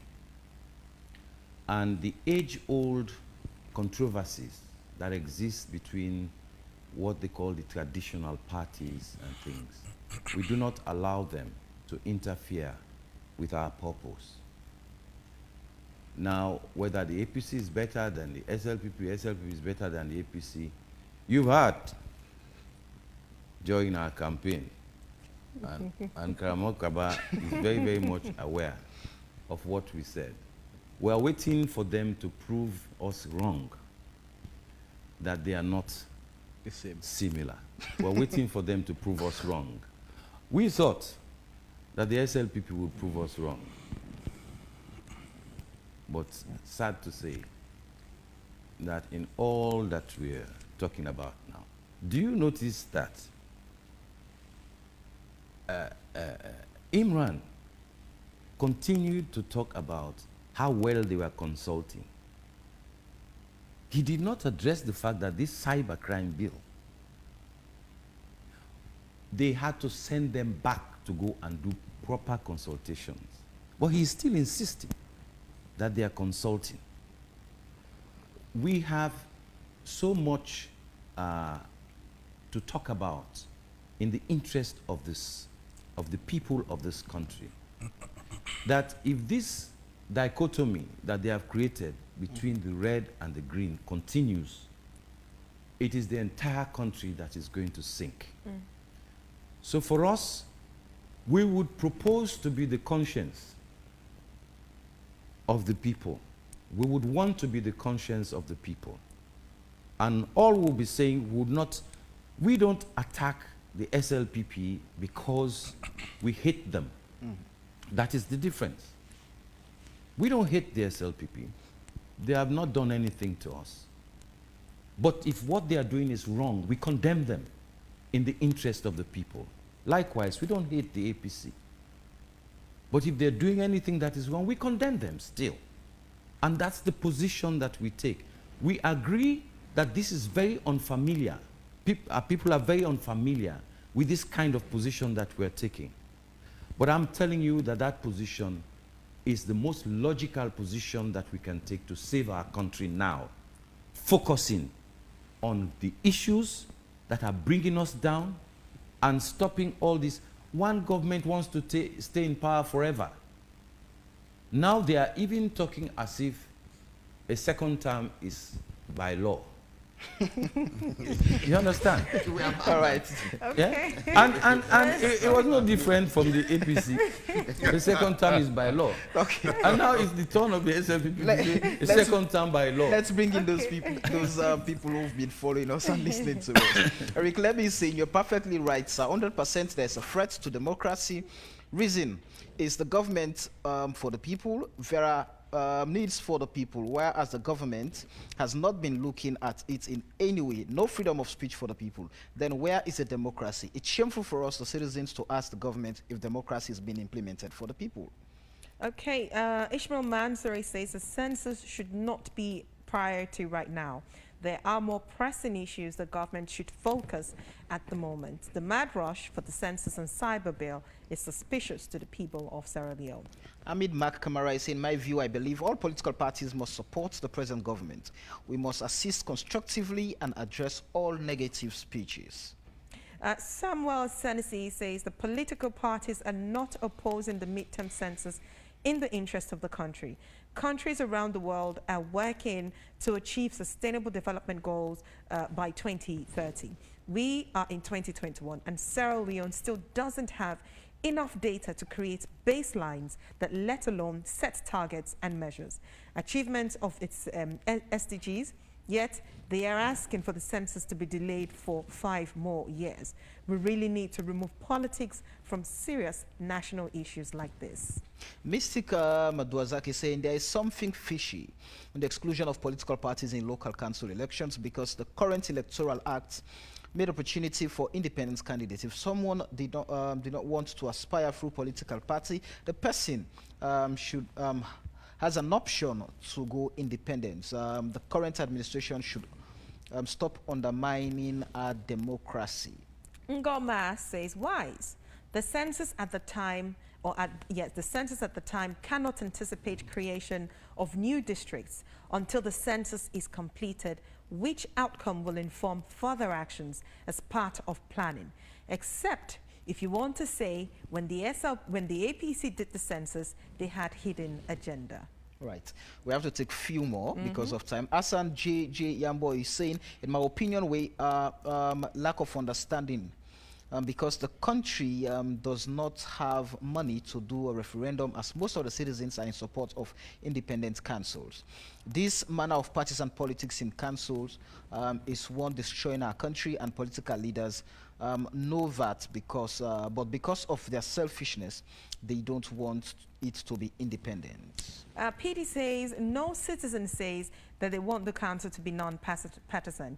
It is a big lie. No way it can be accepted. Bunch of, you gotta keep it respectful, guys. No name calling here, no name calling. So yeah, so. Right. Yeah. Paul Calvic Bayo is saying, to start with, the local government should be separated and independent from the central government. In places like Canada and America, the local government is fully independent. In other words, local governments manage and control their businesses. But in Salone, it's the opposite. 2021 Housemate Salone winner Toronto, Canada is sending that one. Interesting. All right. Justice Moy Samba says, Dr. Bright, tell this country how would you have done things better? Let me take that again. Dr. Bright, tell this country how would you have done better the things you are always criticizing under this administration had your party been in government? My question remains, are smaller political parties really functional in this country? We only have 2 political parties, so in that regard, I think if given a chance independently to represent my people in the council, I would be glad to do such without the ticket of either SLPP or APC, and honestly, there will be no tribal council again. Mundaro just says, Mr. Kaba knows what they do during the time when they are in power, or when they were in power. So please, APC and 6% NGC, stop this game plan. It will not work. Right. My final message is from Hassan Mansokabo. The tone of Imran is defensive instead of calm, cajoling the other political parties to understand. Come on board in supporting their agenda if it's in the interest of the people and country, not only an advantage for the SLPP or Paupa. Okay, Hassan Mansokabo says, Stella, why will you ask such question about suspected malpractices to be corrected, as if 2 wrongs make it right? Tons of messages. We don't have time. They have to quickly respond as we round up. Dr. Bright, Dr. all Bright, of this, what's the way forward? Yes, thank you very much. Yes. Very quickly, I wish I could sit face to face with a lady or gentleman who wanted to know how we would have done things better if we were in charge. Really, this is something that probably if they've been following our submissions in several media exposure, they would have an idea of how NGC would have approached certain things. Basically, I think we cannot continue, we cannot develop this country if this country is not unified again. That is a critical aspect, and the makeup of NGC itself allows for that kind of unification of the country, which is absolutely necessary for anything developmental to take place. And basically focusing on the people. We've always said that the government's priorities seems to be going basically in a different direction from the ordinary people's priorities. and we've always been drawing attention to that. And if you have a listening government, I'm sure they will be able to take policies that would make this government. And the final thing I want to say is that the NGC is not there to destroy a government. It is not in our interest, because government means government for all of us. From the moment that you are elected, whether it is by crook or by hook, you are now responsible for the entire nation. And therefore, we all have to play our role. If you are in government with the possibility of making policies and implementing them in the interest of the people, we are in opposition with a duty and an obligation to hold you responsible when we think that you're going wrong. Right. And that should not be taken as becoming enemies. We have to grow. Our political culture itself in this country needs to grow a little bit, so that we know when I'm going outside now, I'm going to talk to Imran. Yes, and we'll be laughing and joking with Imran. But people need to understand that we need to have a culture in which we talk about the issues that are of benefit to all of us. Right. It is not in anybody's interest for this country to disintegrate. Thank you. So that's why we're doing our job Thank as an you, opposition. Karamo, what's the way forward? Well, you know, let me start with Stella. Please, if you have to make an authoritative statement from a media position that the 2015 census was flawed, you better back it up with evidence-based discussion. Because people listen to you. Attributing that statement to almost all the major political players. Yes, attributing that statement to almost all major political players, including those are statistics currently. 2015 census was flawed. That's why I'm saying that statement is being attributed to arguments being put forward, including by the experts there. Thank you. Let's move forward. What's the way forward, Karamo? What's the way forward? Way forward. By evidence. And, you know, it is really a pity when it comes to serious discussions like this, Imrams comes disparaging and condescending, take on us personally instead of addressing the issues. And is the same person who said that all the internationals were consulted with, but for politicians and local players, non-state actors. So more or less, internationals are running this country. And in his spirit and intent of the cyber bill, until journalists you engaged the ministers and he started giving, pushing back about some powers, enormous powers that were given to him. Did he have to wait that much time for Sludge to approach him? And he's the same person that this is not for Sludge.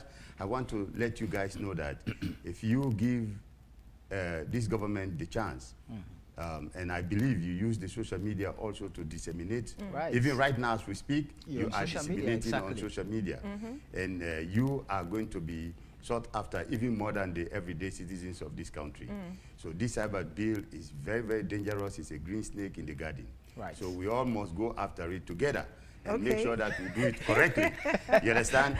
And yes, really, this is go ahead. It's a fact. Go ahead. When it comes to the census arrangement, of course, I have the same respect for Professor Malam O. Yes, but the way its authoritative data will be utilized, we don't know. Because as it is right now, this government consistently, just like Dr. Bright went down the line from the time they took power, and everything that they have been doing is consistent with some kind of pauper arrangement, trying to bulldoze themselves into issues and making sure that it is done by all means necessary. So we are afraid that the three top issues, the topical issues now, we go back on the drawing board. We make sure that it is addressed properly. We'll continue to create platforms to have conversations on issues like that, because we too have and not just you, government should open up so that we can carry on Imran, properly. quickly. Very much. Can I just say that, I mean, as a government, on behalf of His Excellency the President, right, and this government, that we will continue to engage on every single issue, right, being raised by political parties, but then also the public. Yes. So, and we will continue to listen. We are inclined to take productive views on board, right? But then we're also guarding against those who are trying to do what I would say their darndest, yeah, to ensure that we do not move forward as a government. That is certainly not going to happen. The sort of scaremongering and the rumor peddling and fear-mongering being pushed out, I think it's wrong and it has to stop.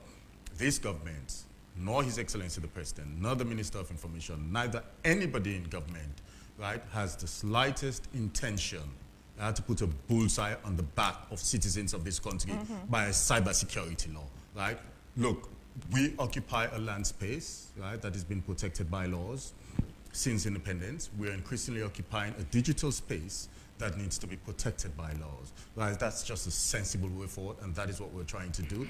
Playing catch up with the 21st century, right? And we encourage, I mean, meaningful contributions as to how to move forward on the cybersecurity bill, but then on other issues as well. Thank you very much, Imansila. Thank you, and thank you very much, Karamo Kaba and Dr. Dennis Bry. It's been 2 hours of engaging conversation, talking about the depoliticization from the local councils, the cybercrime bill, and as well the midterm census. Continue to engage with us. We see all the messages. We can't take all of them, but continue to engage with us and hopefully drop your comments and questions as we go.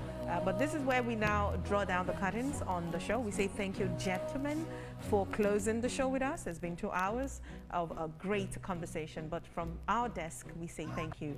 But before we go, the quote today says that the darkest places in hell are reserved for those who maintain their neutrality in times of moral crisis. Basically, you see wrong, you don't talk, and you're comfortable, that place is for you. I have just put it down. I want to put it in Creole. So you see wrong, you no talk, you sit on Safo, you enjoy yourself. Well, that place is reserved for you. So it's coming from Dante Alighieri, I hope I got that right, an Italian poet, writer, and philosopher. Yes, so my name is Stella Bangura. I hope you have a very beautiful, safe, and productive day. Until we meet again, continue to make your wife your home of all things credible, factual, and all times in balanced news. And we've been your presenters. My name is Samuel Weisbanger saying have yourself a better day.